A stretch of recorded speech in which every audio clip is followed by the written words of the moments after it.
suis choqué par le nombre de personnes qui ne savent pas se présenter. Pourtant, se présenter, c'est partout. Dans la rue, à des événements, entretiens d'embauche, rencontres de personnes, entrepreneuriat, vente. Imagine la vague d'opportunités que tu peux te créer si tu apprends à te présenter en 30 secondes de manière inhabituelle. Écoute ça jusqu'à la fin parce qu'une surprise t'attend.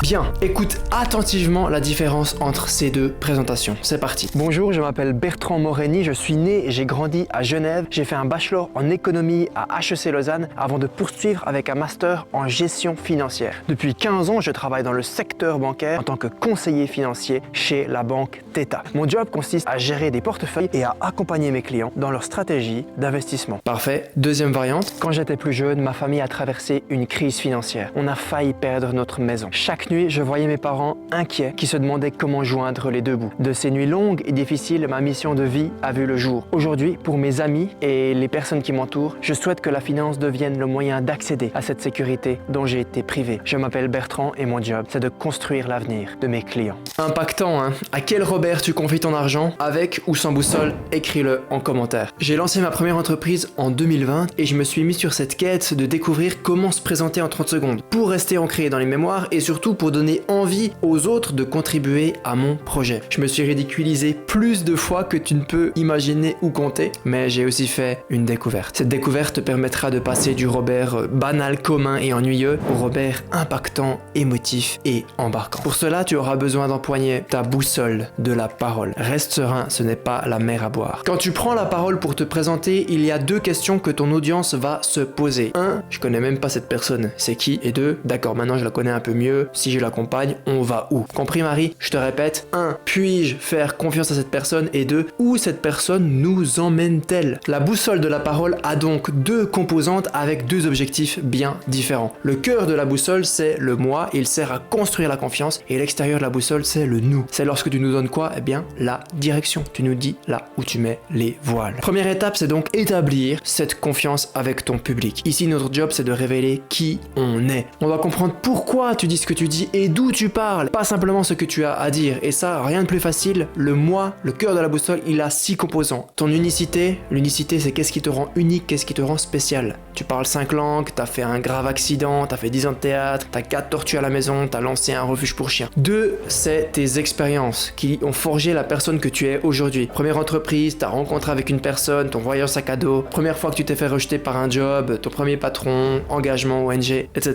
Troisièmement, tes accomplissements. Qu'est-ce que tu as accompli dont tu es fier aujourd'hui? Un changement de diète, un changement de travail, une compétition que tu as remportée, une idée que tu as développée, l'éducation de tes enfants, une maison que tu as construite. 4, tes valeurs. Comment est-ce que tu agis au quotidien? Tu agis avec bienveillance, tu agis avec simplicité ou tu agis avec excellence? Par exemple, dans tout ce que je fais, je me demande comment est-ce que je peux faire mieux. Moi, j'ai cette valeur de l'excellence, je recherche tout le temps l'excellence. Mais il y en a plein d'autres. Agir en tirant profit de l'intelligence collective, agir avec patience. Numéro 5, ta motivation. Pourquoi tu te lèves le matin? Rendre la nourriture accessible à tous, changer la façon dont nous communiquons, mettre tes enfants à l'abri, remporter des compétitions, défendre une cause, faire en sorte que les jardins de notre belle ville, eh bien, soient magnifiques. Et 6, contribution. Comment est-ce que tu contribues au monde autour de toi? Je fournis des soins de santé avancés, des transports plus écologiques, je régénère les sols, je finance des startups qui changeront le monde, j'aide des gens à monter leurs vidéos. Ces 6 ingrédients du moi voilés comme une constellation d'informations. Le but, c'est pas de mélanger le plus d'ingrédients possible, mais d'identifier celui qui est le plus pertinent pour ta présentation. Ton moi, il permet à ton audience ou à ton équipe de mieux te connaître. Ça crée une base solide pour prendre qui tu es, ce qui t'anime et ce que tu apportes. En révélant ces éléments, tu crées un contexte autour de ton parcours, ce qui aide à établir une connexion. Connexion, c'est bien, mais vulnérabilité, c'est mieux. Plus tu es vulnérable, plus tu vas créer un climat de confiance. Tu vois, c'est lorsque tu exposes tes doutes, tes peurs, tes échecs, que tu admets que t'as pas toutes les réponses, que tu montres tes erreurs, que tu deviens réellement vulnérable. Pour ça, c'est très simple. Tu auras besoin d'une pièce de monnaie. Côté pile, c'est tes accomplissements, ton expérience, ton unicité. Par exemple, ta première startup, tu l'as lancée, tu as vendu des milliers de produits. Et de l'autre côté, eh bien, il y a les doutes, les craintes, les peurs. Par exemple, la peur de ne pas joindre les deux bouts, le doute quant à l'avenir du produit, mon attitude néfaste au sein de la startup. C'est quand tu mets en avant ce côté face de ta pièce que tu deviens vulnérable et donc que tu vas créer cette confiance. Ça joue? Tu te rappelles de Robert qui a dit que plus jeune, sa famille a traversé une crise financière, ils ont failli perdre la maison. Robert met en avant une difficulté qu'il a traversée en étant plus jeune. On comprend d'où il parle, pourquoi il dit ce qu'il dit, pas seulement ce qu'il a à dire. Quand tu es à la barre de ta présentation, on doit comprendre d'où tu parles. On doit comprendre pourquoi tu dis ce que tu dis, pas seulement ce que tu as à dire. Et une fois que tu es en chemin pour créer cette confiance, ton audience va se dire « Bien, je lui fais confiance, je suis prêt à suivre cette personne, mais pour aller où ?»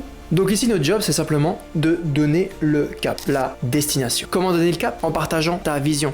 Dans notre exemple, Robert dit qu'il souhaitait que la finance devienne le moyen pour assurer la sécurité et construire notre avenir. Exprimer ta vision, c'est comme peindre un tableau. Si tu restes vague, tu n'obtiens qu'une esquisse floue, mais si tu es vivant, précis, eh bien tu crées une œuvre qui capte l'attention et qui inspire. Par exemple, au lieu de proposer de me rejoindre dans un monde éco-responsable, je te proposerai de prendre ta tasse réutilisable au travail dès demain pour ton café quotidien. C'est vivant, c'est spécifique. À toi de jouer. Pour donner ton cap, voici 2 autres exemples que j'ai entendus dans mes ateliers. Des très bon exemple. Un, pour une personne qui travaille dans l'alimentaire. Quand j'étais plus jeune, les repas étaient un enfer car je n'aimais ni le poisson ni la viande. Aujourd'hui, je souhaite que chacun puisse savourer des produits au goût incomparable afin que leur repas devienne un véritable paradis. Donc ici, cette personne va embarquer toutes les personnes qui souhaitent bien manger. Mais Louis, c'est pas spécifique ça? Bien vu, Manu. Et si je te dis, je souhaite que chacun puisse savourer des produits d'exception comme un fromage affiné aux herbes, un pain chaud croustillant ou encore des fraises juteuses